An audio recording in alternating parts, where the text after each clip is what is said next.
Hello friend, welcome to my channel surprise pharma. आज मैं आप सबके लिए वीडियो लाया हूँ बायोटेक्नोलॉजी का, जो कि टॉपिक है फर्मेंटेशन। चलिए हम देखते हैं इंट्रोडक्शन। फर्मेंटेशन का इंट्रोडक्शन क्या होता है। जो फर्मेंटेशन होता है वो एक ऐसी प्रोसेस होती है जहाँ पे एनर्जी को निकालते हैं किसी ऑक्सीडेशन के द्वारा, किसी कंपाउंड में, किसी ऑर्गेनिक कंपाउंड में। तो the fermentation is the process of extracting energy from the oxidation of organic compound, जो कि carbohydrate, and using an endogenous electron acceptor का यूज करके किसी यूजुअली ऑर्गेनिक कंपाउंड में उसकी एनर्जी को हम रिमूव आउट करते हैं, मतलब एनर्जी को निकालते हैं। एक नया डेफिनेशन क्या है ये, a form of metabolism in which the end product could be further oxidise. ये कह रहा है कि ये जो फर्मेंटेशन है ये एक मेटाबॉलिज्म का ऐसा फॉर्म होता है जहाँ पे, या जो एंड प्रोडक्ट को आगे भी ऑक्सीडाइज करके उससे जो भी एनर्जी है उसे एक्सट्रैक्ट आउट कर सकता है। जैसे एग्जांपल में क्या होता है कि a yeast cell obtain 2 molecule of ATP पर मॉलिक्यूल ऑफ ग्लूकोज। ये कह रहा है कि पर ग्लूकोज से 2 एटीपी मॉलिक्यूल जो ईस्ट का सेल है वो ऑब्टेंड करता है when it ferment into ethanol, जब उसे हम इथेनॉल से फर्मेंट करेंगे। What is fermentation technique? First, technique for large scale production of microbial product. ये एक ऐसी टेक्निक होती है जिसका यूज हम लार्ज स्केल पे करते हैं। किसके लिए? प्रोडक्ट, माइक्रोबियल प्रोडक्ट का प्रोडक्शन करने के लिए। It must both provide an optimum environment. ये क्या कह रहा है कि both provide an optimum environment for the microbial synthesis of the desire product. ये एक ऐसा एनवायरमेंट प्रोवाइड करता है जो कि सूटेबल होता है किसी माइक्रोबियल के सिंथेसिस करने में, किसी डिजायर प्रोडक्ट के सिंथेसिस में, जो कि एक मतलब जो economically feasible on a large scale, economic रूप से आसान होता है किसी लार्ज स्केल पे इसका प्रोडक्शन करना। They can be divided into surface and submerged techniques. ये दो टाइप में डिवाइड होता है। पहला तो एक सरफेस होता है और दूसरा सबमर्जन टेक्निक होती है। The latter may be run in batch, feed batch and continuous reactor. In surface technique, जो फर्स्ट टेक्निक है वो, in the surface techniques the micro organism are cultivated on the surface of liquid और solid substrate. ये कह रहा है कि जो माइक्रो ऑर्गेनिज्म है वो कहाँ कल्टीवेट किया जाता है, या उसकी कल्टीवेशन कहाँ होती है? लिक्विड के सरफेस पे, या तो सॉलिड के सरफेस पे, या सबस्ट्रेट। जो सबस्ट्रेट क्या होता है? जहाँ पे हमारा माइक्रो ऑर्गेनिज्म लीव करता है। These techniques are very complicated and rarely used in the industry.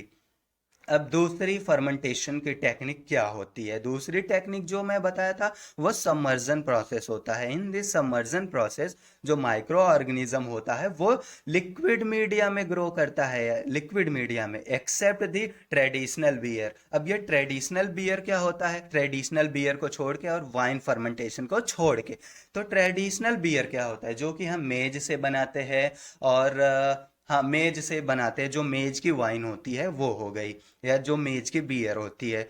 मेज, the medium is held in fermenter and stirred to obtain a homogeneous distribution cell and medium. ये क्या कह रहा है कि जो फर्मेंटर होता है उसमें एक होमोजीनियस डिस्ट्रीब्यूशन, या जो उसका फ्लो होता है एक मतलब एक एरिया में, किसी एक पर्टिकुलर एरिया में डिस्ट्रीब्यूट हो रहा होता है, सेल और मीडियम में।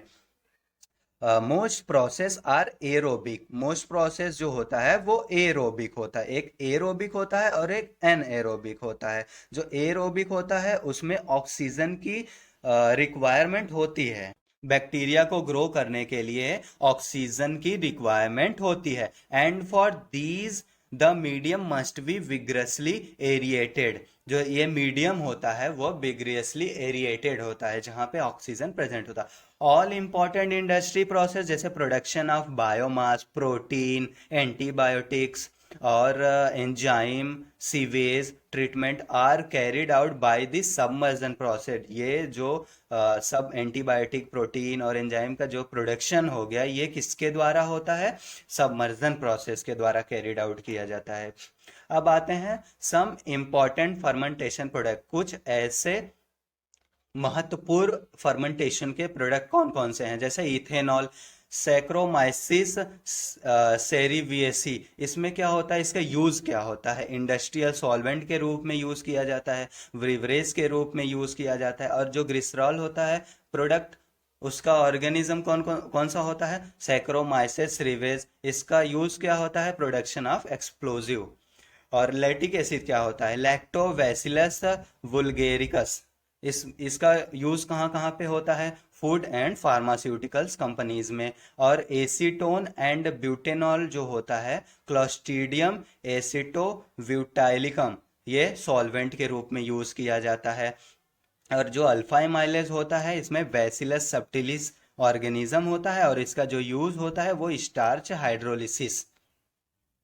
अब सम इम्पॉर्टेंट फर्मेंटेशन प्रोडक्ट जैसे होता है ल्यूशीन हो गया, ग्लूटामिक एसिड हो गया, लाइसिन हो गया। और ये भी प्रोडक्ट रखे हैं जैसे स्कॉच हो गया, वाइन हो गया और बियर्स हो गए। बहुत सारे ऐसे प्रोडक्ट हैं जो कि फर्मेंटेशन के प्रोसेस से बनाए जाते हैं।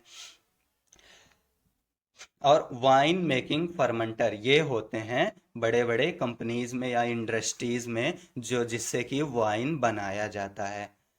अब general aspects of fermentation process कौन कौन सा है? फर्मेंटर क्या होता है? जो फर्मेंटर होता है वो हर्ट होता है किसका?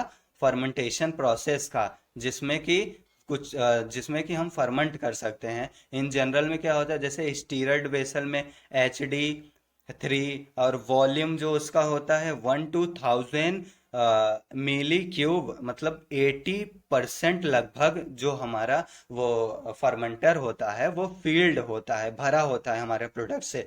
Biomass up to 100 kg dry weight per मी पर मिली क्यूब। जो प्रोडक्ट होता है वो 10 mg पर 1 to 200 ग्राम होता है।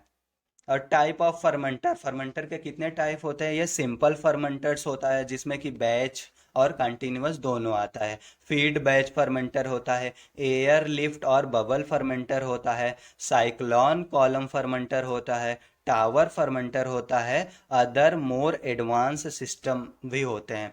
इसकी जो साइज होती है, this size is few litres. जैसे लेबोरेटरी में जो यूज़ करते हैं वो लेस देन 500 मिली क्यूब का होता है, और जो इंडस्ट्रियल में यूज़ करते हैं उसका इससे कहीं ज़्यादा होता है।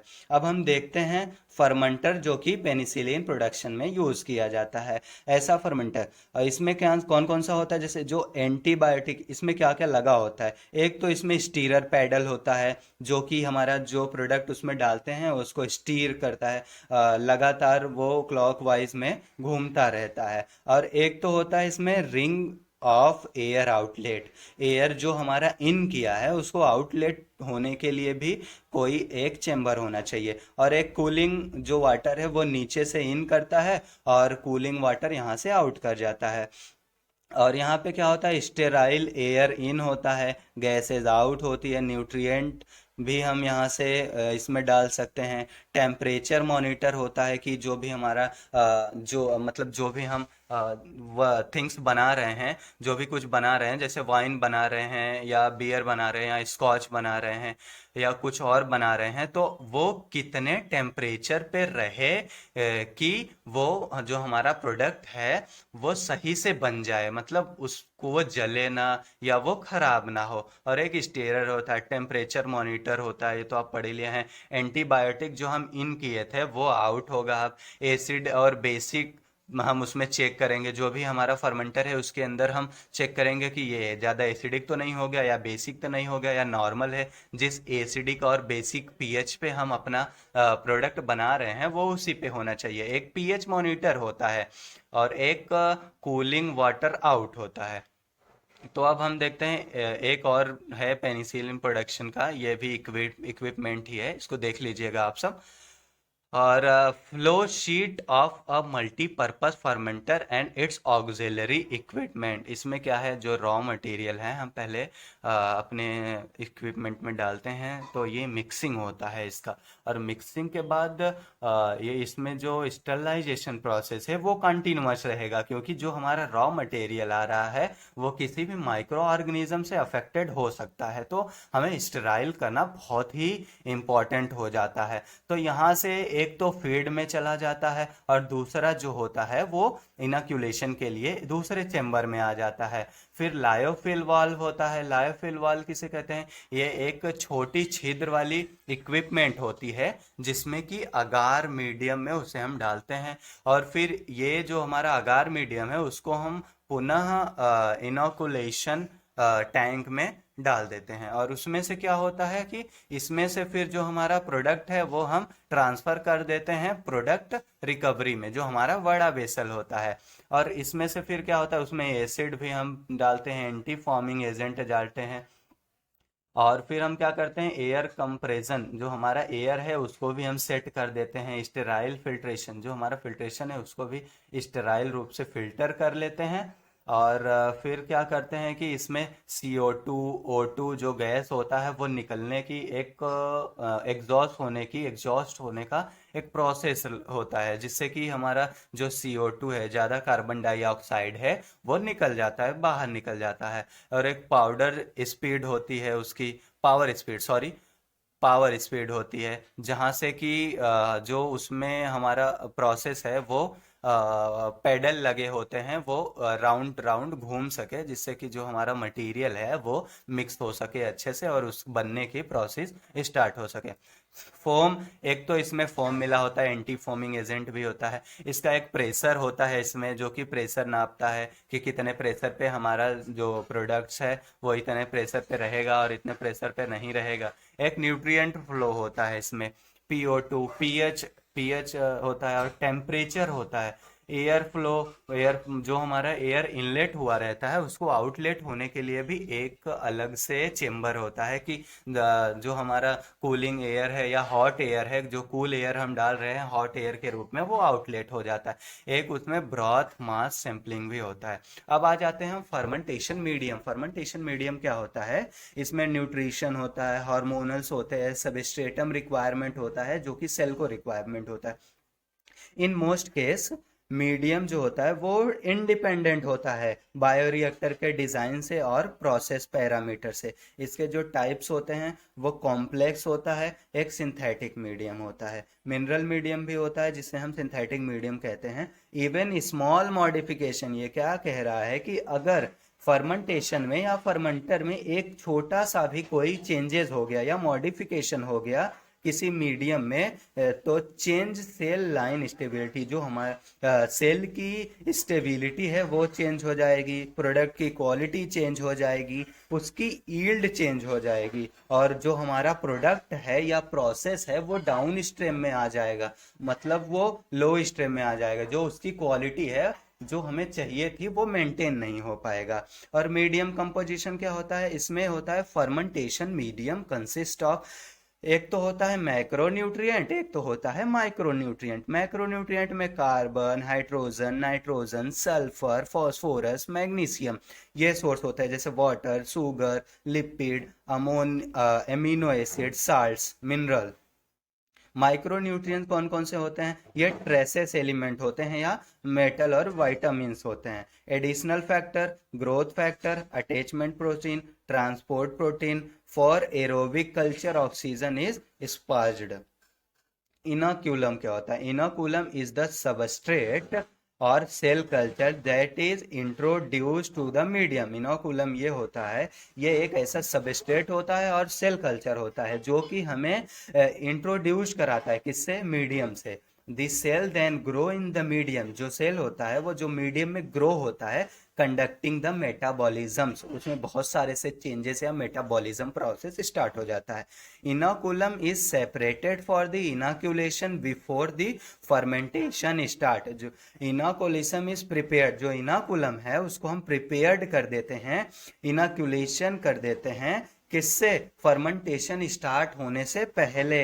It need to be optimise the better performance, जैसे adaptation in the medium, medium का एडाप्टेशन करना, म्यूटेशन, इस म्यूटेशन में क्या होता है? डीएनए रिकॉम्बिनेंट हो जाता है, रेडिएशन हो जाता है और chemical addition. Microbial rate of consumption और प्रोडक्ट्स, क्या होता है कि ये मान लो जो इमोजी है हंसने वाला, ये मान लो कि एक फर्मेंटर है या फर्मेंटेशन प्रोसेस है। तो इसमें क्या है, हम अगर ऑक्सीजन देंगे, ऑक्सीजन के प्रेजेंस में कार्बन, मैक्रो न्यूट्रिएंट के प्रेजेंस में carbon, nitrogen, phosphorus, sulphur source, तो इसमें क्या होता है? हीट जनरेट होगी, हीट निकलेगी, जो हमारा प्रोडक्ट है वो ऑब्टेंड होगा, कार्बन डाइऑक्साइड निकल जाएगा, जो बायोमास है वो निकल जाएगा, वाटर निकल जाएगा, हाइड्रोजन निकल जाएगा, और जो हमारा प्रोडक्ट है वो हमें प्राप्त हो जाएगा, वो ऑब्टेंड हो जाएगा। Thank you.